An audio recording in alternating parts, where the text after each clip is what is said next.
भूतेर्महद्भिर्य इमा पुरो विभुः निर्मायशेते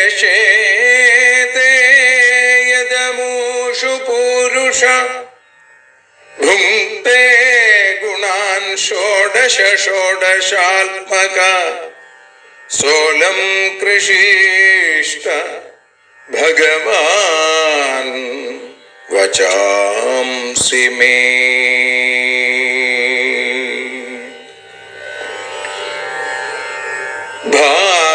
ഭാഗവതത്തെ അറിയാൻ ഈ ഭാഗവതത്തിൽ അലിയാൻ, ഭാഗവതത്തെ അറിയാൻ ശ്രീമദ് ഭാഗവതത്തിൽ അലിയാൻ, ലക്ഷ്യമതും മാത്രം ഹരിയിൽ ഭക്തിയുണർത്തും സംഗീതം ഹരിനാമലഹരി സൗഭാഗ്യം.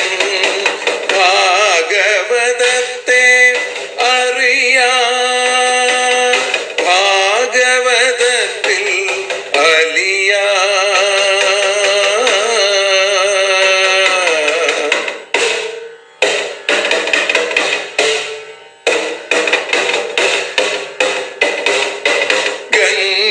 ഗംഗാപതിയുടെ പുത്രൻ സുന്ദര ഗണനായകനോ തുണ ചെയ്യൂ.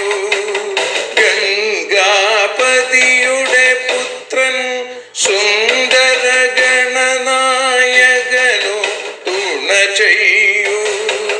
വീണയിൽ സംഗീത സാഗരം തീർക്കുന്ന വാണീദേവിയും കാക്കേണേ എന്നിൽ ഭാഗവത കഥ നിറയേണേ. ഭാഗവതത്തെ അറിയാൻ ഭാഗവതത്തിൽ അലിയാൻ.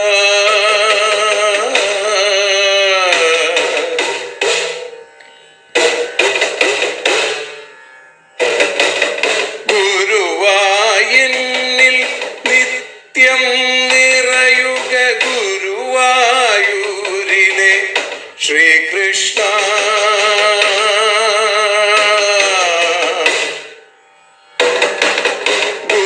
ഗുരുവായൂരിൽ നിത്യം നിറയുക ഗുരുവായൂരിലെ ശ്രീകൃഷ്ണ.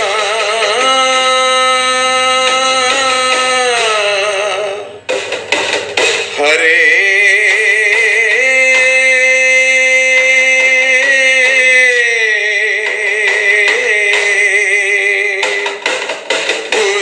ഗുരുവായൂരിൽ നിത്യം നിറയുക ഗുരുവായൂരിലെ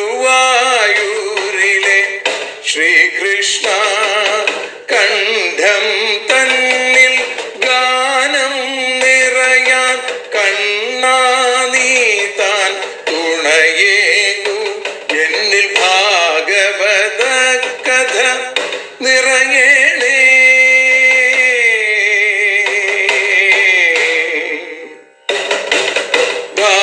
ഭാഗവതത്തെ അറിയാൻ ഭാഗവതത്തിൽ അലിയാൻ.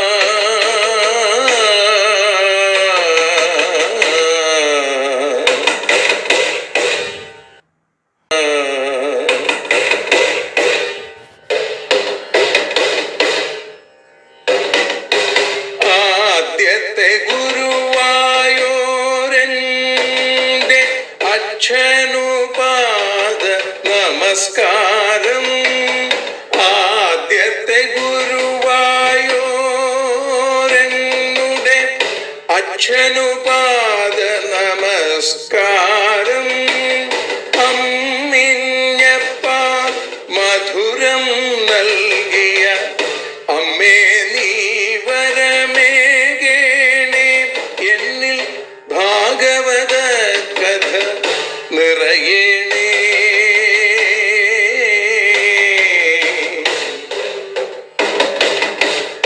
ഭാഗവതത്തെ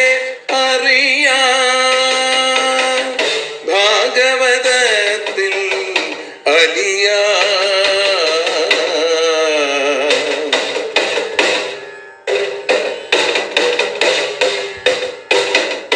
ശ്രീഹരി തന്നുടെ കഥകൾ നിറയും ശ്രീമദ് ഭാഗവത സ്മൃതിയിൽ. ശ്രീഹരി തന്നുടെ കഥകൾ നിറയും ശ്രീമദ് ഭാഗവത സ്മൃതിയിൽ. ശ്രീകൃഷ്ണാനിൻ കീർത്തനമലരുകൾ ശ്രീപാദത്തിൽ അർച്ചിക്കാം. എന്നിൽ ഭാഗവത കഥ നിറയേണേ.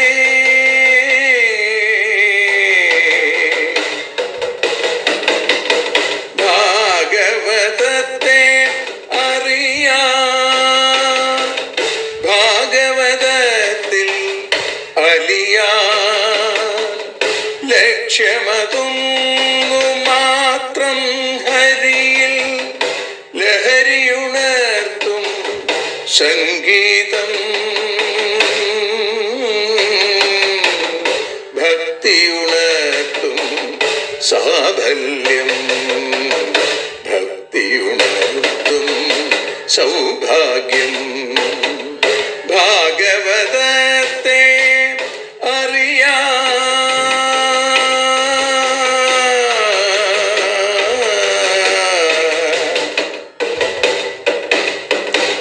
ഭാഗവതത്തിൽ അലിയാൻ.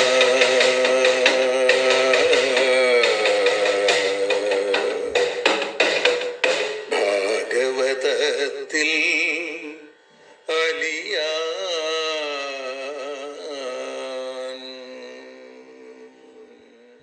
സർവത്ര ഗോവിന്ദനാമ സങ്കീർത്തനം. ഗോവിന്ദ ഗോവിന്ദ. കൃഷ്ണോ രക്ഷതു മാം ചരാചരഗുരു. കൃഷ്ണം നമസ്യേ സദാ. കൃഷ്ണേനൈവ സുരക്ഷിതോഹമസകൃ. കൃഷ്ണായ ദത്തം മന. കൃഷ്ണാദേവ സമുദ്ഭവോ മമ വിഭോ. കൃഷ്ണസ്യ ദാസോസ്മ്യഹം. കൃഷ്ണേ ഭക്തിരചഞ്ചലാസ്തു ഭഗവൻ. ഹേ കൃഷ്ണ തുഭ്യം നമഃ. ശ്രീ ഗുരുവായൂരപ്പൻ്റെ കൃപാകടാക്ഷങ്ങളെ കൊണ്ട് ശ്രീമദ് ഭാഗവതം അറിയാനലിയാൻ എന്ന അക്ഷരപൂജ ഇന്ന് 865 ദിവസത്തിലേക്ക് എത്തുമ്പോൾ ഏകാദശ സ്കന്ധം ഭഗവതുദ്ധവ സംവാദം അതിൽ 25 അധ്യായത്തിൽ 5 ശ്ലോകം മുതലാണ് നമ്മൾ അനുസ്മരിക്കുന്നത്. 4 ശ്ലോകങ്ങൾ ഇന്നലെ അനുസ്മരിച്ചു. സത്വരജസ്തമോ ഗുണങ്ങളുടെ ആധിക്യം ഓരോ മനുഷ്യനിലും എങ്ങനെയാണ് കാണുക എന്നുള്ളത് അവിടെ സൂചിപ്പിച്ചു. സത്വസ്യ രജസശ്ചൈതാസ്തമസശ്ചാനുപൂർവശ വൃത്തയോ വർണ്ണിതപ്രായ സന്നിപാതമധോ ശൃണു. സത്വസ്യ സത്വത്തിൻ്റെയും രജസഹ രജസിൻ്റെയും തമസഹ ച തമസ്സിൻ്റെയും ഏതാ വൃത്തയ ഈ വ്യാപാരങ്ങൾ അനുപൂർവശ ക്രമത്തിൽ വർണ്ണിതപ്രായാഹ സാമാന്യം വർണ്ണിക്കപ്പെട്ടു നേരത്തെ 4 ശ്ലോകങ്ങളിലൂടെ. അഥ സന്നിപാതം ശൃണു. ഇനി അതിൻ്റെ ചേർച്ചയെക്കുറിച്ച്, അത് സമ്മിശ്രമായി വരുമ്പോൾ ആ കലർച്ചയെക്കുറിച്ച് കേൾക്കൂ എന്നാണ്.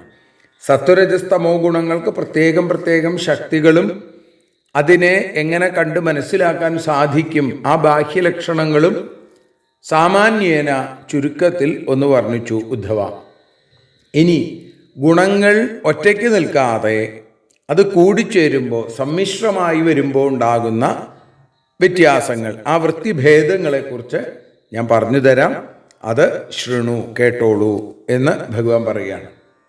സന്നിപാതസ്ത്വഹമിതി മമേത്യുദ്ധവ യാ മതി വ്യവഹാര സന്നിപാതോ മനോമാത്രേന്ദ്രിയാസുഭി അഹം മമ ഇതി ഞാൻ എൻ്റെ എന്ന യാ മതി ഏതൊരു വിചാരമോ അത് സന്നിപാത ഗുണച്ചേർച്ച കൊണ്ട് ഉണ്ടാവുന്നതാണ്. മനോമാത്രേന്ദ്രിയാസുഭി, മനസ്സ്, അതേപോലെ ശബ്ദാദികളാകുന്ന വിഷയങ്ങൾ, പ്രാണൻ, അസു എന്ന് പറഞ്ഞ പ്രാണൻ, ഇവ കൊണ്ടുള്ള വ്യവഹാര, പെരുമാറ്റവും സന്നിപാത, ഗുണച്ചേർച്ച കൊണ്ട് ഉള്ളതാണ്. ഉദ്ധവ, ഒരാൾക്ക് തൻ്റെ ദേഹത്തിൽ ഞാനെന്നും ഭാര്യ, മക്കള് തുടങ്ങിയവ അതിലൊക്കെ ബന്ധം, അത് എൻ്റേത് എന്നുള്ള ഭേദഭാവനയും, മനസ്സ്, ഇന്ദ്രിയങ്ങൾ, പ്രാണൻ ഇവ ശബ്ദാദി വിഷയങ്ങളോട് ചേർന്ന് ഓരോ സുഖാദികൾ അനുഭവിക്കാനും മറ്റുള്ള സകല വ്യാപാരങ്ങളും ഈ ഗുണങ്ങളുടെ ചേർച്ച കൊണ്ട് ഉണ്ടാവുന്നതാണ്. ഒന്നിനൊന്ന് ചേരാതെ ഗുണങ്ങൾ പ്രത്യേകമായിട്ട് നിൽക്കുമ്പോൾ വ്യാപാരം നിയമേന ചലിച്ചുകൊണ്ടിരിക്കുന്നതാണ്.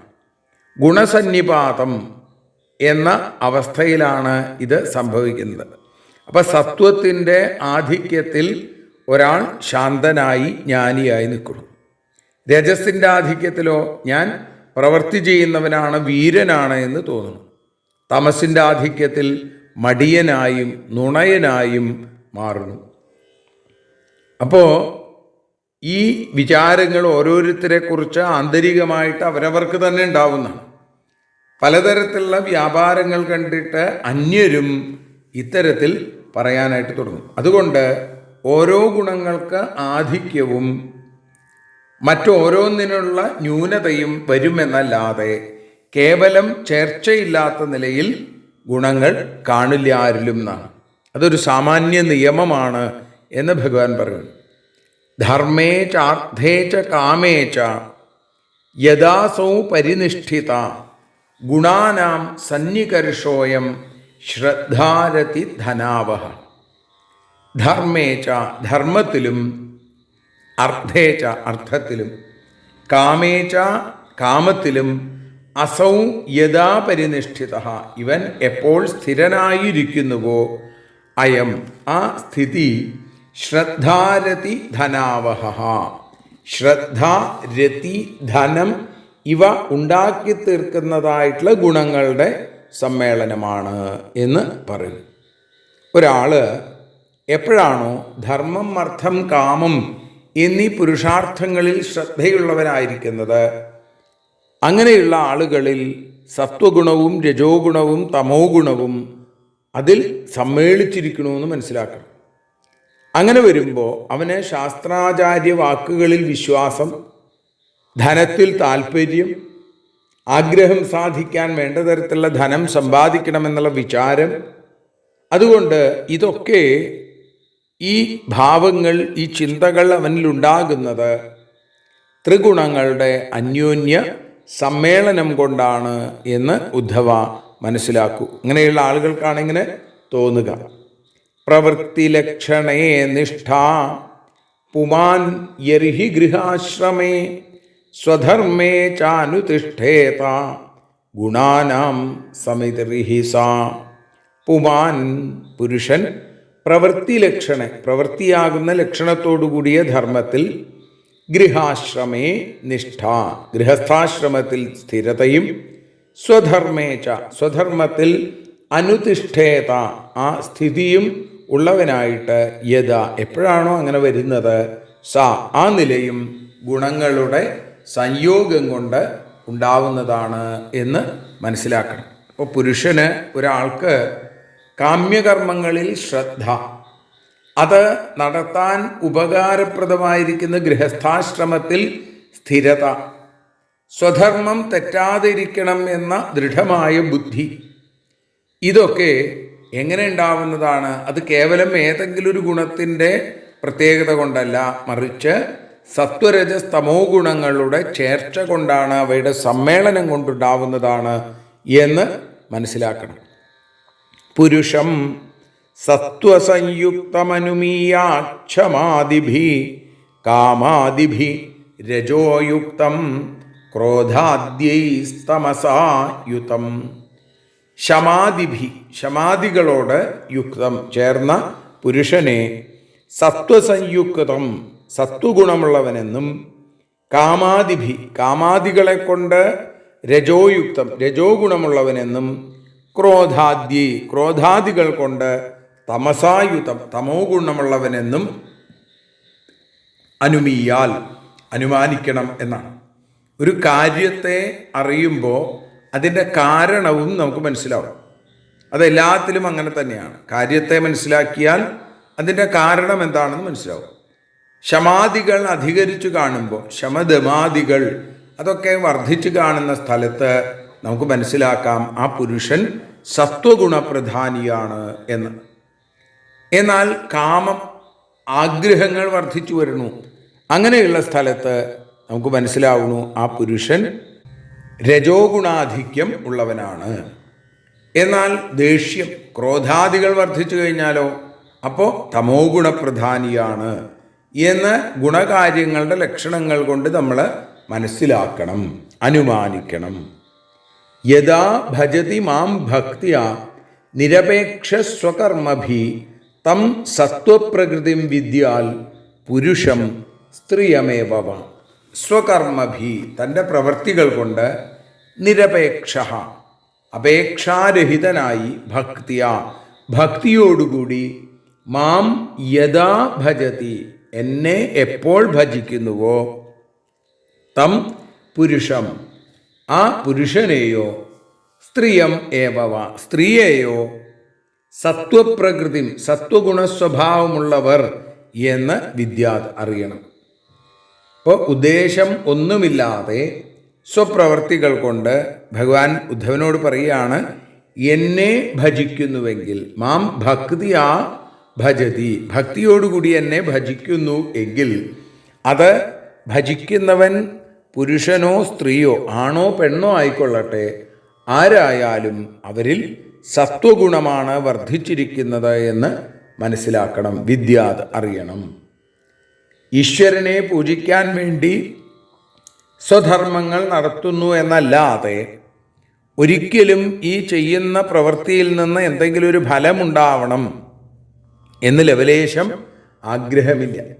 അപ്പോൾ ഫലാപേക്ഷയോടുകൂടിയല്ലാതെ നിരപേക്ഷനായി തൻ്റെ കർമ്മങ്ങൾ നിർവഹിക്കുന്നു എങ്കിൽ അങ്ങനെയുള്ള ആ കർമ്മയോഗികൾ എന്ന് പറയുന്നത് ഇവരെയാണ്. ഇവരും ഭക്തന്മാരാണ്. അപ്പോൾ കർമ്മയോഗവും സത്യത്തിൽ ആദ്യത്തിൽ ഭക്തിയോഗത്തിൻ്റെ ഒരു തുടക്കമായിട്ട് തന്നെ കർമ്മയോഗത്തെ നമുക്ക് പറയാനായിട്ട് സാധിക്കും. അപ്പം അതുകൊണ്ട് ഇത് പുരുഷനോ സ്ത്രീയോ ആവട്ടെ ഒരു തരത്തിലുള്ള ഫലകാംക്ഷയും കൂടാതെ ഭഗവാനെ ഭജിക്കുന്നുവെങ്കിൽ അവരിൽ സത്വഗുണം വർദ്ധിച്ചിരിക്കുന്നു എന്ന് മനസ്സിലാക്കണം. സത്വപ്രകൃതി സത്വഗുണസ്വഭാവമുള്ളവരാണ് ഇവർ എന്ന് നമ്മൾ മനസ്സിലാക്കണം, അറിയണം എന്ന് ഭഗവാൻ പറയണം. യഥാ ആശിഷ ആശാസ്യ മാം ഭജേത സ്വകർമ്മഭി തം രജപ്രകൃതിം വിദ്യാത് ഹിംസാമാശാസ്യ താമസം. ഇനി അടുത്തതായിട്ട് രജോ ഗുണത്തെയും തമോ ഗുണത്തെയും പറയുന്നു. ഫലകാംക്ഷയില്ലാതെ ഭഗവാനെ ആശ്രയിക്കുന്നത് സത്വഗുണപ്രധാനികളുടെ സ്വഭാവമാണ് എന്ന് പറഞ്ഞിട്ട് ഭഗവാൻ പിന്നീട് പറയുകയാണ്, ആശിഷ ആശാസ്യ വിഷയസുഖങ്ങളെ ആഗ്രഹിച്ചിട്ട് സ്വകർമ്മഭി മാം യഥാ ഭജേത സ്വകർമ്മങ്ങൾ കൊണ്ട് എന്നെ എപ്പോഴാണോ ഭജിക്കുന്നത് തം രജപ്രകൃതി അവനെ എന്തു വിചാരിക്കണം, രജപ്രകൃതിയാണ്, രജോ ഗുണാധിക്യമുള്ളവനാണ് ആ ഭക്തൻ എന്ന് മനസ്സിലാക്കണം. അതേ പകരം ഹിംസ അന്യോപദ്രവം ആശാസ്യ ആഗ്രഹിച്ചിട്ടാണെങ്കിൽ താമസം വിദ്യാൽ താമസ പ്രകൃതിയാണ് ഇവർ എന്ന് മനസ്സിലാക്കണം. വിഷയസുഖം വർദ്ധിച്ചു വരണം എന്ന അപേക്ഷയോടുകൂടി തൻ്റെ പ്രവൃത്തികൾ ചെയ്യുന്നത് രജോ ഗുണാധിക്യം കൊണ്ടാണ്. മറ്റുള്ളവരെ ദ്രോഹിക്കണം എന്ന വിചാരത്തിൽ രജോ ഗുണത്തിൽ അവനവന് കേമത്വം വരണം എന്ന് മാത്രമേ ആഗ്രഹിക്കുന്നുള്ളൂ. തമോ ഗുണത്തിൽ അങ്ങനെയല്ല, മറ്റുള്ളവർ നശിക്കണം എന്ന രീതിയിൽ അവരെ ഹിംസിക്കുന്ന തരത്തിൽ ഭഗവാനെ പൂജിക്കുന്ന ആളുകൾ തമോ ഗുണം അധികരിച്ചവരാണ്. സത്വഗുണം എന്നുള്ളത് അതിൻ്റെ ഉത്തമമായ ഗുണമാണ്. രജോ ഗുണം മധ്യമ ഗുണമാണ്. തമോ ഗുണം അധമ ഗുണം എന്നല്ല അവിടെ പറയുന്നത്, പ്രാകൃതമായിരിക്കുന്ന ഒരു സ്വഭാവമാണ് എന്ന് പറയുന്നു. സത്വം രജസ്തമ ഇതി ഗുണാ ജീവസ്യ നൈവമേ ചിത്തജ യൈസ്തു ഭൂതാനാം സജ്ജമാനോ നിബധ്യത്തെ. സത്വം രജസ് തമസ്. സത്വം രജഃ തമഃ. സത്വം രജസ്തമ ഇതി ഗുണ എന്ന ഗുണങ്ങൾ ചിത്തജ. എവിടെ നിന്നുണ്ടായതാണ് ഇത്? ചിത്തത്തിൽ നിന്നുണ്ടായത് കൊണ്ടാണ്. ഇതിനാണ് ചിത്തജ എന്ന് പറയുന്നത്. ജീവസ്യ നമേ, ജീവന് തന്നെ, എനിക്കല്ല എന്ന് പറയുന്നു. യൈ, യാതൊന്നുകൊണ്ട് ഭൂതാനാം സജ്ജമാനഃ നിബധ്യത്തെ, ഭൂതങ്ങളുടെ മധ്യത്തിൽ ചേർച്ചയോടിരിക്കുന്നവൻ ബന്ധിക്കപ്പെടുന്നു. ഈ ഗുണങ്ങളുടെ ചേർച്ച എല്ലാവരിലും ഉള്ളതുകൊണ്ട് അവരെല്ലാവരും ഗുണത്തിന് കീഴടങ്ങിയവരായാൽ ജീവൻ എന്നും ഈശ്വരൻ എന്നുള്ള ഭേദത്തിന് കാരണമില്ല, അല്ലേ? ഈശ്വരൻ സേവ്യൻ, ജീവൻ സേവകൻ എന്ന് വരാനും സംഗതിയില്ല എന്ന് തോന്നും നമുക്ക്. അപ്പോൾ പറയുകയാണ് സത്വഗുണം, രജോ ഗുണം, തമോ ഗുണം. ഇത് പ്രകൃതിയുടെ പരിണാമസ്വരൂപവും ജീവോപാധിയുമായിരിക്കുന്ന ചിത്തത്തിൽ നിന്നുണ്ടാകുന്നതാണ്.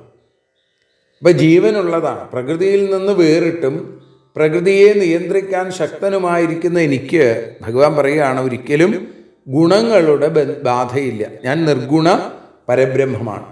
ദേഹികൾക്കോ ഗുണങ്ങളുടെ ബാധ കൊണ്ട് വിഷയങ്ങളോട് ചേർച്ച ഉണ്ടാവും, അതുകൊണ്ട് ബന്ധം ഉണ്ടാവും.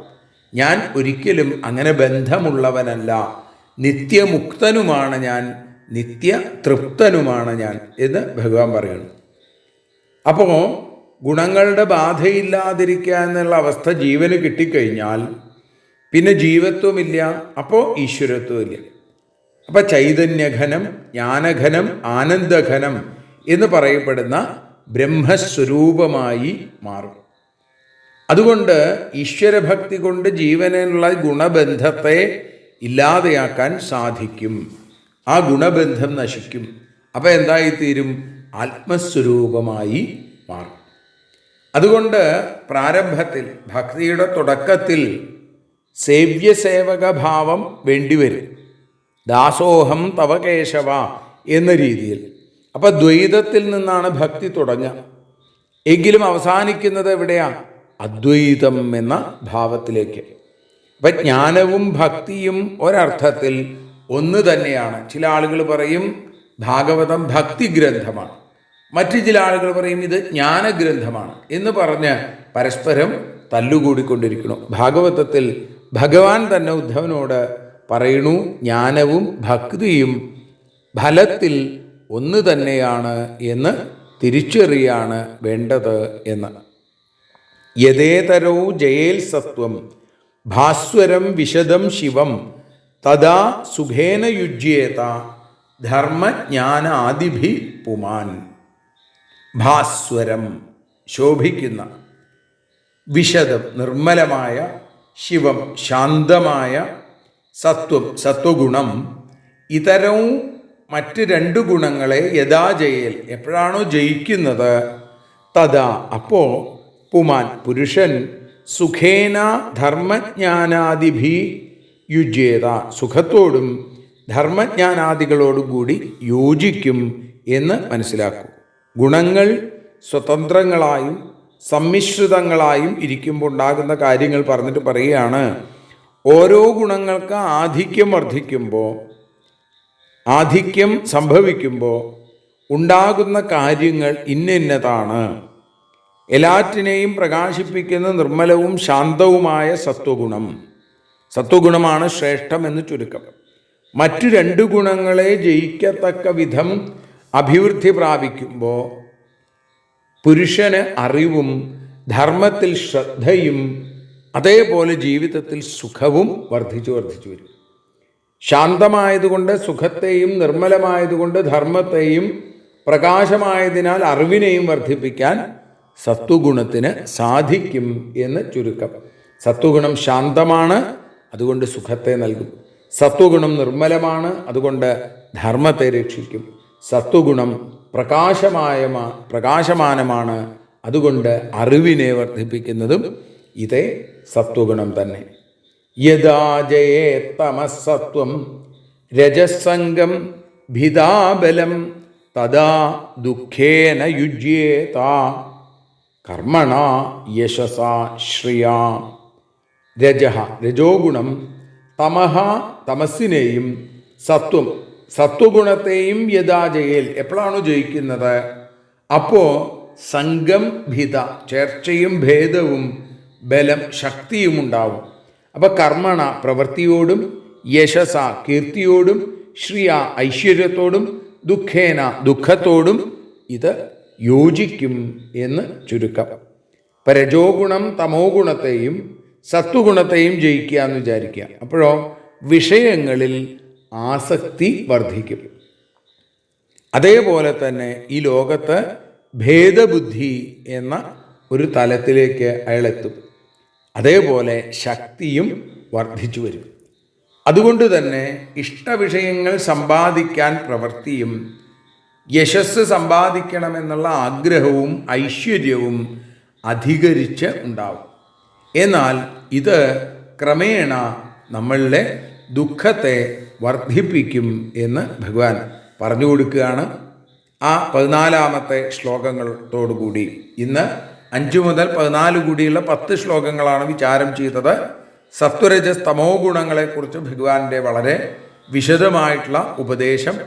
എങ്ങനെയാണെങ്കിൽ സത്വഗുണം പ്രകാശിക്കും, സത്വഗുണം പ്രകാശിക്കുന്നത് കൊണ്ടുള്ള പ്രത്യേകതകൾ എന്തൊക്കെയാണ്, രജോ ഗുണത്തിൻ്റെ പ്രകാശത്തിന് കാരണം എന്താണ്, തമോ ഗുണം ഏത് കാലത്താണ് പ്രകാശിക്കുക, ഇങ്ങനെയുള്ള കാര്യങ്ങൾ വളരെ സുവ്യക്തമായി സ്പഷ്ടമായി ഉദ്ധവന് ഭഗവാൻ ഉപദേശിച്ചു കൊടുക്കുന്നു. ആ 14-ാമത്തെ ശ്ലോകത്തോടുകൂടി നമ്മൾ ഇന്ന് ഭഗവത്പാദങ്ങളിൽ സമർപ്പിക്കുകയാണ്. 15-ാമത്തെ ശ്ലോകം മുതൽ നമുക്ക് നാളെ അനുസ്മരിക്കാം. ഇന്ന് ഭഗവാന്റെ പാദങ്ങളിൽ ഈ അക്ഷരമലരുകളെ ചേർത്ത് വയ്ക്കുന്നു. സർവത്ര ഗോവിന്ദനാമ സങ്കീർത്തനം ഗോവിന്ദ ഗോവിന്ദ. ആരതിയൊഴിയുന്നു ഞങ്ങൾ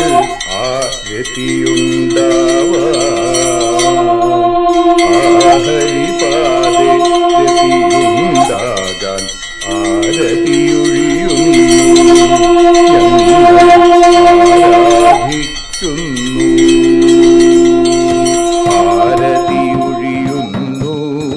ഞങ്ങൾ ആരതിയുണ്ടാവാൻ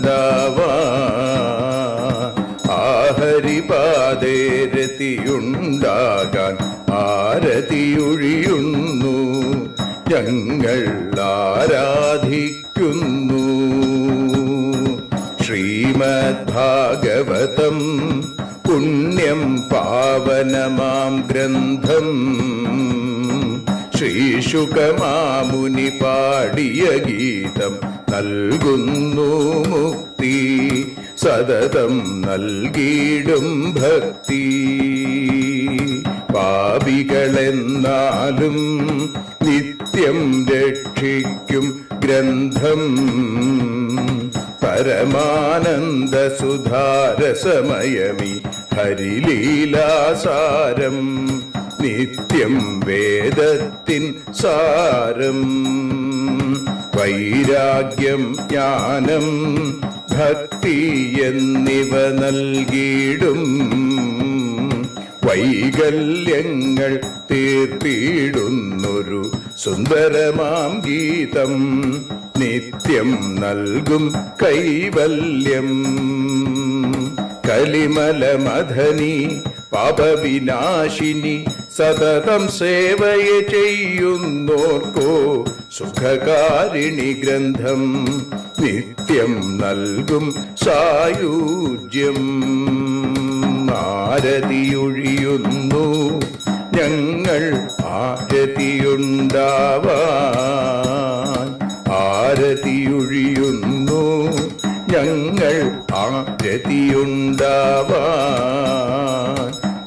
ഹരിപാദേ രതിയുണ്ടാകാൻ ആരതിയൊഴിയുന്നു ഞങ്ങൾ ആരാധിക്കുന്നു ഞങ്ങൾ ആരതിയൊഴിയുന്നു കണ്ണ ആരാധിക്കുന്നു.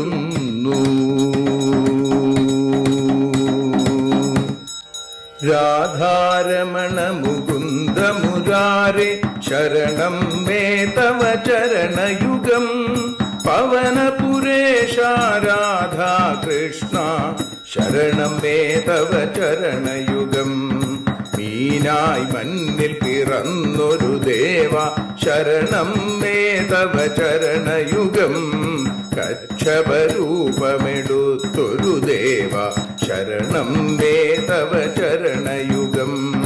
സൂകരഭാവമണിഞ്ഞൊരു ദേവ ശരണം മേ തവ ചരണയുഗം. നരഹരി രൂപമെടുത്തൊരു നാഥ ശരണം മേ തവ ചരണയുഗം.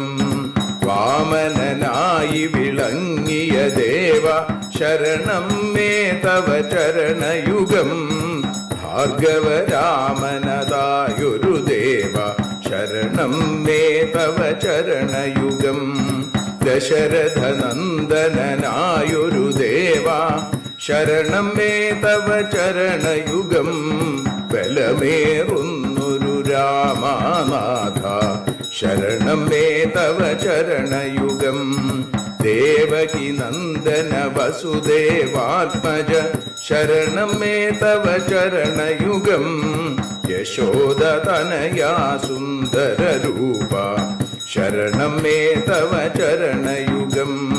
ദ്വാരകവാസാരുക്മിണികാന്ത ശരണം മേ തവ ചരണയുഗം.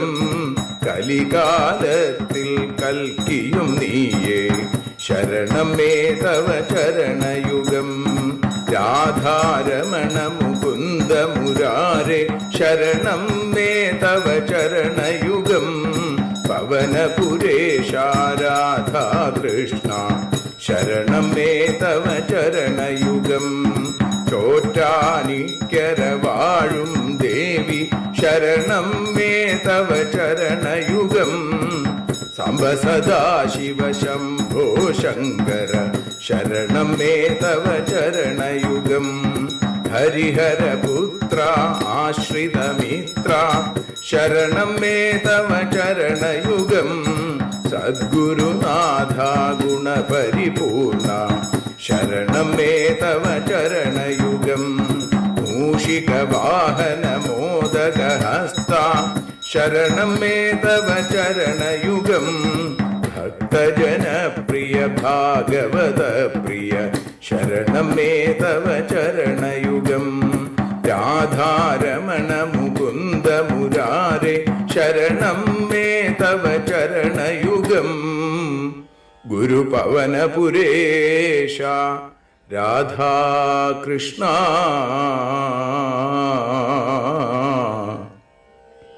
ശരണം മേ തവ ചരണയുഗം.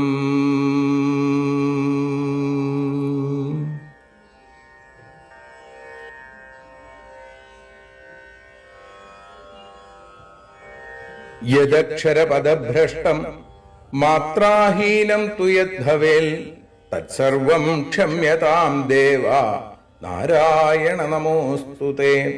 വിസർഗബിന്ദുമാത്രാണി പദപാദാക്ഷരാണി ച ന്യൂനാനി ചാതിരിക്താനി ക്ഷമസ്വ പുരുഷോത്തമ. മന്ത്രഹീനം ക്രിയാഹീനം ഭക്തിഹീനം ജനാർദ്ദന യൽപൂജിതം മയാ ദേവ പരിപൂർണം തദസ്തു തേ. കായേന വാചാ മനസേന്ദ്രിയൈർവാ ബുദ്ധ്യാത്മനാ വാ പ്രകൃതേ സ്വഭാവാൽ കരോമി യദ്യൽ സകലം പരസ്മൈ നാരായണായേതി സമർപ്പയാമി. സ്വസ്തി പ്രജാഭ്യഃ പരിപാലയന്താം ന്യായേന മാർഗേണ മഹീം മഹീഷാ. ഗോബ്രാഹ്മണേഭ്യഃ ശുഭമസ്തു നിത്യം.